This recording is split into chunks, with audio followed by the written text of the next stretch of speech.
Assalamu alaikum, brothers and sisters. Thank you for coming today. Today we are going to read the next surah. We left off on Surah 108, the abundance. So if you wanted to hear the last two surahs that I did, just click on that little explanation point up in the corner and it will take you to the last two surahs, which were 108 and 109. Today we're going to do Surah 107, and it's titled The Neighborly Assistance. The Neighborly Assistance, 107. Alright. In the name of Allah, most gracious, most merciful. Seest thou one who denies the judgment to come? Then such is the man who repulses the orphan with harshness, and encourages not the feeding of the indignant. So woe to the worshippers who are neglectful of their prayers, those who want but to be seen of men, but refuse to supply even neighborly needs. Okay. So I don't think we need to think too hard about that one. That one is pretty self-explanatory as well. So, seest thou one who denies the judgment to come? So, if you're the type of person who is self-centered,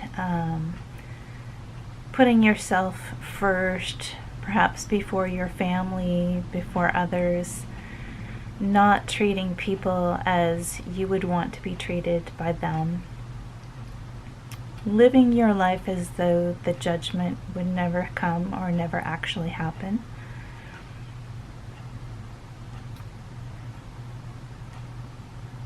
I believe that's talking about that type of person.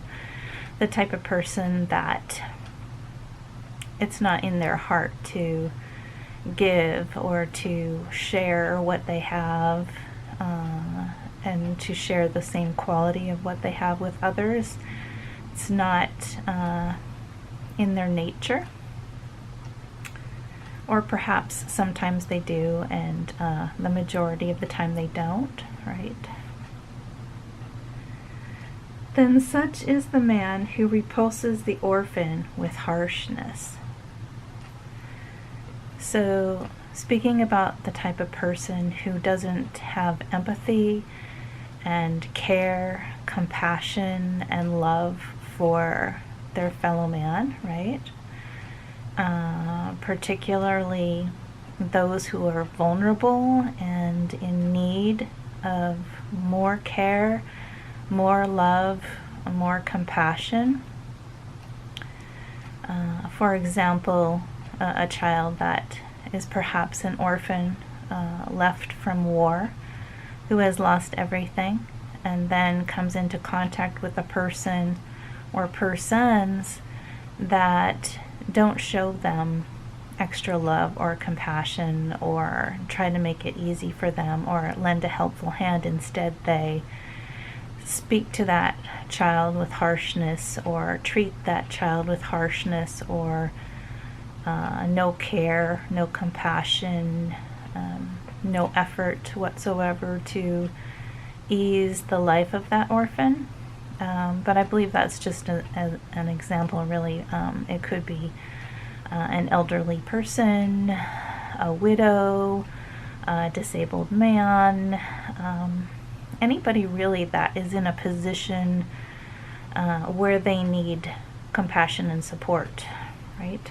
The type of people that don't give that to their neighbor, give that to the rest of humanity, don't treat others as they would want to be treated if they were in that position, right? Because in the end, our souls are going to be judged for, the deeds we've done, how we've grown as a being, if we've evolved into a better being.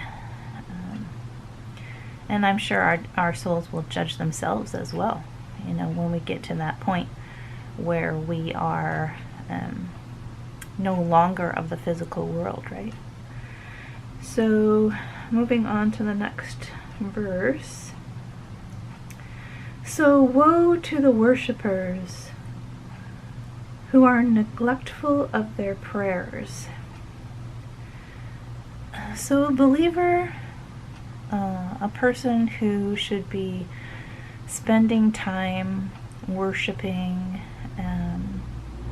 remembering God, doing prayers throughout the day, remembering that they're a spiritual being and not getting so caught up in the world that they're neglectful of that, neglectful of God, because it'll have a bad effect. It'll have a bad effect on you as a being, as a spiritual being who's trying to grow and evolve into the best being we can, so that we can be in the realm of heaven, Jannah. And the way to do that, of course, as scripture will say, all scripture says this, not just Quran, but other scriptures as well, for example, the Bible. It states that one of the biggest rules in the Bible is to treat others as you would treat yourself, right? The Quran speaks of the same thing. So, let's see. Those who want but to be seen of men. So, let's talk about that for a minute. We may encounter quite a few people that, for whatever reason, they will extend a helping hand to others, share what they have with others, or a portion of it, money, gifts, food. But it's more of a show for other people than it is actual compassion and caring and the want within themselves to help others in need. For example, a person who is perhaps very selfish and very wealthy, I'm just giving this as an example, may treat others relatively badly at home when they're not seen out in public or by their friends. Perhaps they have people helping them around the house, but they are disrespectful to those people, ordering them around, degrading them, perhaps not paying them a fair wage. Or going out to a restaurant and not taking care of the people who are serving them, perhaps being rude, disrespectful. But when they're in front of their friends or somebody that they want to impress, perhaps they would leave a very large tip and make sure that all of their friends noticed it. Or make a grand gesture of donation in a public arena so that everyone could recognize what they were doing. Or perhaps visit a hospital or orphanage and make a big public display, or expect some type of special treatment for their help towards that hospital or orphanage or school or whatever, because it's not actually coming from their heart. They're not really doing it to be a good person, and because it's in them to do that, it doesn't give them pleasure to actually help others. What they want is the recognition, right? So I believe it's kind of speaking about that, or is speaking about that. Let's go down to the next verse. So the last verse on 107 is, but refuse to supply even neighborly needs. Okay, so talking about a different type of person, right? A person that has the ability to help others, a person that is selfish, greedy. Sometimes they just call it being frugal. Being frugal is alright. There's nothing wrong with being frugal. However, if you have much and you do not share it in the name of frugality, if you do not help your children get an education, but you have the funds in your bank account, you're just hoarding it and holding on to it. If you do not help someone in your family or a friend or even a person sitting out on the street that you see needs help, perhaps they've come to you for help. Oh, uncle, I'm losing my home. I don't know what to do. I can't find a job. I've tried everything. Will you please help me so that I can get back on my feet? And the uncle doesn't respond, doesn't reply, or says no, or doesn't want to talk to whoever's asking, or doesn't, or just turns away, right? That would be that type of person that God's talking about, right? It could be, perhaps, doesn't even need to really be money. It could be something else, right? You could perhaps be in a situation where you have a special gift from God, a talent, right?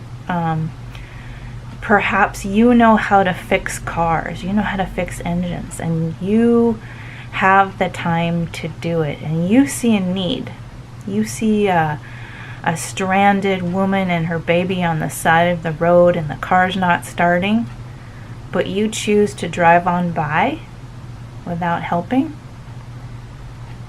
That's the type of person they're talking about, that God's talking about, right? If you were a good soul and you had it in you, you were evolving into a good being, someone that God would want to be near and be proud of and accept on the day of judgment into the realm of heaven, Jannah, you would be the type of person that would see that need, recognize it, know that you could help, and pull over on the side of the road and help that woman fix her car and get started and back home, right? That's just an example. That's not sharing money, that's sharing a talent, a gift that God gave to you, right? It could be that you're a doctor, a nurse or a doctor, and you are on a bus and somebody slips and hits their head really hard. Do you just say, oh, I hope you can get to a hospital, or turn away, or say, oh, that's not my business, I'm too tired, I've already worked a double shift, I don't want to be bothered? Or are you a person that God would want to be happy with and accept into the realm of heaven, Jannah, right? Would you be the type of person to jump off of your seat and say, let me help you, let me see what's going on, I have a gift, I have a talent, I know how to handle this, I'm going to help this person until they can get to where they need to be, which would be hospital or whatever. Let me stop the bleeding, let me help, right? No matter how tired you are, treating others as you would want to be treated, right? What if it was your mother or your baby on the side of the road, or your sister that slipped in the bus and hit her head, right? You would be so forever grateful to whoever helped them, right? You would not be forever grateful to the person that turned away or couldn't be bothered or didn't want to take their time. And same for God, right? Why would God, be grateful to a person that did that, right? Wouldn't. So when we're talking about 107 in Scripture, we're talking about remembering the day of judgment, remembering why we're here as human beings, remembering that our lives are just tiny little blips on the screen of eternity, remembering that we are trying to evolve into a better and better human being to please our Creator, Allah, God,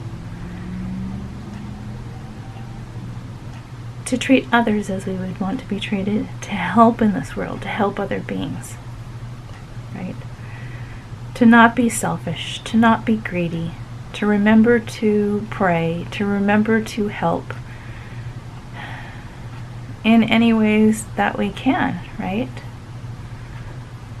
We're all busy. We all have things to do. We all have bills to pay. We all have mouths to feed, even if it's just our own, right?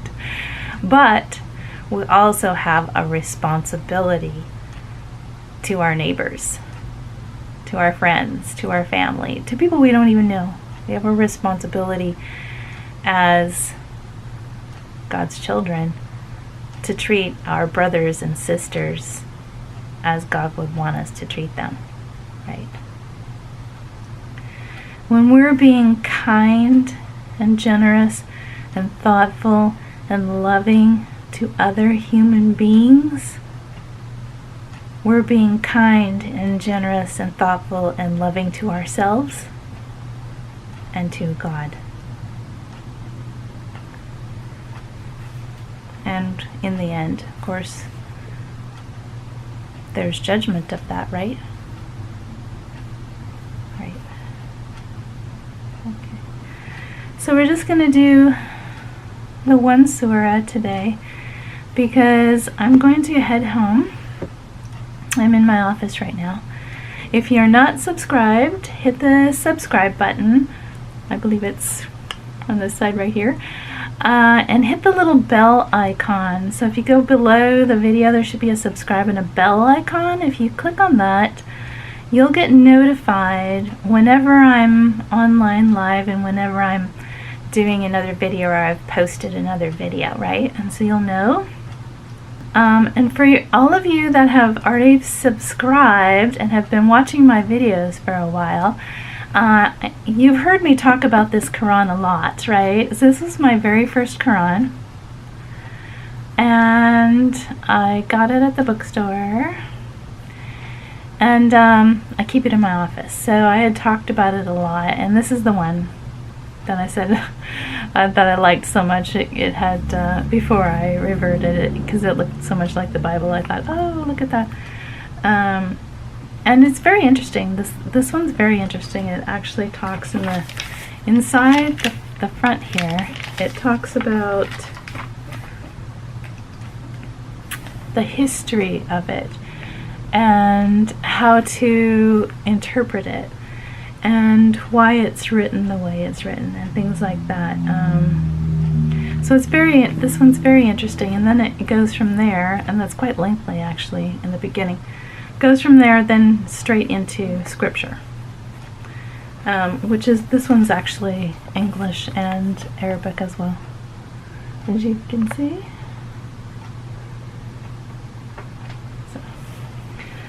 So I thought I'd show you that since I talk about it all the time. If I can find a link for you to buy this one, I will post it below. So then if you want to get the same one, you can click on it and get it.